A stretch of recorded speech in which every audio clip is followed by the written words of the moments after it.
Siddipet railway ఇన్స్టిట్యూట్లో మహాత్మా జ్యోతిరావు పూలే జయంతి సందర్భంగా ముఖ్య అతిథిగా పాల్గొన్న జక్కుల రవీందర్ యాదవ్ 62వ డివిజన్ కార్పొరేటర్. ఈ సందర్భంగా జక్కుల రవీందర్ మాట్లాడుతూ ఉపాధ్యక్షులు రాఘవేంద్రన్న గారికి, అలాగే రైల్వే జేఏసీ నాయకులు నరసింహన్న గారికి, ఇంకా పెద్దలందరూ సీనియర్ సిటిజన్స్ అందరికీ పెద్దలందరికీ పేర్కొన్న ధన్యవాదాలు. ఇది ఒక చక్కటి కార్యక్రమం. భావి తరాలకు ఇట్లాంటి నాయకులను పరిచయం చేయాలంటే ఇట్లాంటి కార్యక్రమాలు ఇంకా ఘనంగా నిర్వహించుకోవాలి. మనకు బీసీ బడుగు బలహీన వర్గాలు ఈరోజు అభివృద్ధి చెందినాయంటే, భారతదేశంలో అభివృద్ధి చెందినంటే జ్యోతిరావు పూలే గారు. జ్యోతిరావు పూలే జన్మదిన వేడుకలు ఇంకా ఘనంగా నిర్వహించుకోవాలి.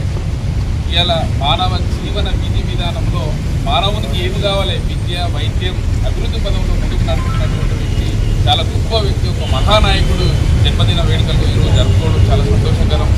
రైల్వే ఇన్స్టిట్యూట్లో అనుకోకుండా అన్నగారు ఖచ్చితంగా మా దగ్గర చేస్తాను, దాని మీద రమ్మంటే నేను రావడం జరిగింది. ఇట్లాంటి కార్యక్రమాలు ఇంకా ఘనంగా నిర్వహించుకోవాలి.